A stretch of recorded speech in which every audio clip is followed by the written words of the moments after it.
Agora, continuando a parte 2 desse vídeo, né? Falando sobre emagrecimento, transtorno alimentar e tratamento. Então, eu cheguei ali por volta de 28 anos e fiz o primeiro procedimento, que foi a colocação de banda gástrica.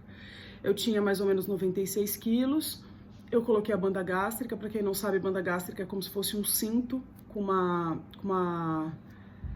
algumas bolsinhas em torno dele. Ele é ajustável em torno do estômago, assim. Então, por um portalzinho, o médico é capaz de colocar um líquido, inflar essas bolsinhas em volta, e aí ele vai fazendo um movimento de apertar a boca do estômago para passar menos alimento. E aí, à medida que você vai conseguindo se adaptar e tal, o médico vai ajustando aquilo de acordo com a necessidade de cada paciente. Por isso que ela se chama banda gástrica ajustável. Se você quiser procurar pelo Google, você vai muito provavelmente encontrar detalhes mais conceituais do que a banda gástrica. Não é um procedimento mais utilizado de forma aprovada pelos convênios atualmente.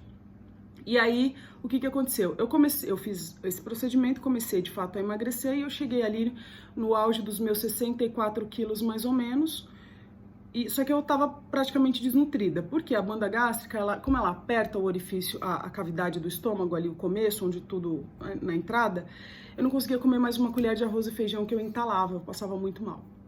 Então eu comecei a encontrar mecanismos para me alimentar sem que fosse através de alimento sólido. Então eu começava a comer coisas mais pastosas, porque como eu não tinha nenhuma diferença de desvio no intestino, então eu podia comer qualquer coisa que eu não ia ter nenhum desconforto gástrico, não ia ter nenhuma dor de barriga, enfim, assim as coisas aconteceram. Passou um pouquinho de tempo, aí eu permaneci com aquele peso um pouco de tempo e fazendo sempre acompanhamento com o meu médico e tal. E aí passou um pouco de tempo, eu engravidei do Luiz Henrique, do meu menino, que já tá perto de fazer 8 anos. A ideia era tirar a banda gástrica antes da gravidez, porque a gente sabia que ali podia ter complicações durante a gravidez por conta do estiramento da barriga, reposicionamento e tal, da banda, enfim, um transtorno. E de fato, as coisas não deram muito certo.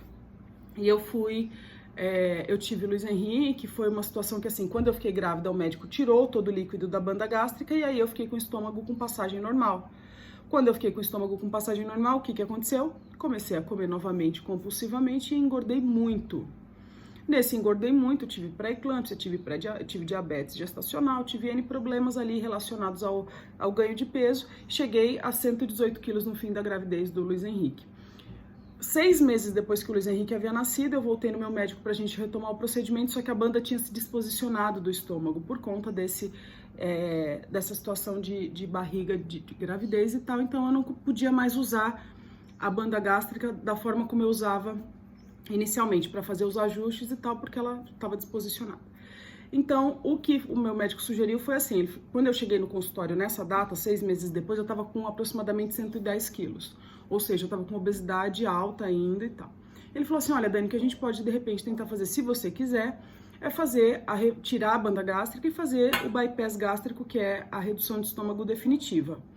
E eu ali, chateada, desesperada, com uma série de coisas acontecendo, turbilhão e minha autoestima indo pro beleléu, eu falei, vamos fazer. Então eu fiz ali em julho de 2012, eu fiz a retirada da banda gástrica e fiz o bypass gástrico. Pouco mais de um ano depois do bypass, eu tinha conseguido emagrecer bastante, eu tinha chegado aí na casa dos 72 quilos.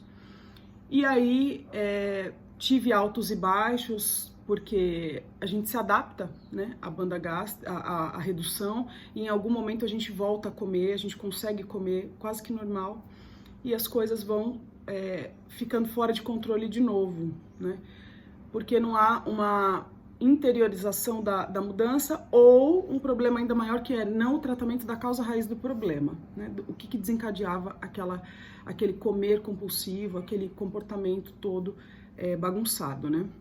Então, eu consegui permanecer um tempo com aquele peso mínimo que eu cheguei, que foi ali mais ou menos 72 quilos, e depois eu fiquei oscilando, aí cheguei a pesar 85 de novo, aí desci. Quando eu cheguei a 75 de novo, em 2015, eu fiquei grávida da Maria Fernanda, minha filha, que tem 2 aninhos e 4 meses, e então não consegui, depois que a Fefe nasceu, eu fiquei ali com 88 quilos mais ou menos, e não consegui emagrecer mais, de 2017 até o comecinho desse ano. E aí eu cheguei ali a pesar Depois que a Fefe nasceu, eu ainda consegui engordar 6 quilos. Eu cheguei a bater na casa dos 94 e um pouquinho, quase 95 quilos em 2017.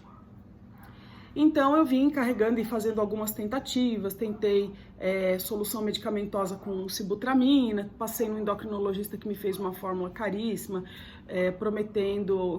falando que aquela fórmula iria me ajudar e tal, não sei o que. E de fato não consegui nem emagrecer nem um pouquinho com aquele tratamento e não tive ganhos substanciais, mais uma vez porque eu não estava tratando a origem do problema, e sim tentando tratar o sintoma, que era não ter vontade de comer. Mas assim, não ter vontade de comer por quê? Qual o problema em comer? Comer é uma coisa fisiológica, a gente tem que comer, a gente precisa comer. Mas e aí, qual que é o ponto? Né? Então, depois de muito tempo, eu decidi procurar eu venci os meus próprios preconceitos, as minhas próprias limitações e tabus, e então eu procurei um médico. Eu procurei um psiquiatra, e eu tinha muita resistência de procurar um psiquiatra, porque eu achava que psiquiatra era médico de louco, e eu já conversei com várias pessoas que falaram pra mim assim, que também não divulgam muitas vezes que fazem tratamento com psiquiatra, porque tem receio das pessoas rirem ou acharem que é maluco e tal, não sei o que, aquelas coisas que são ridículas, mas que de fato acontecem na nossa sociedade preconceituosa. Então esse é o fim do segundo vídeo, e eu vou continuar no terceiro pra não ficar longo, tá bom?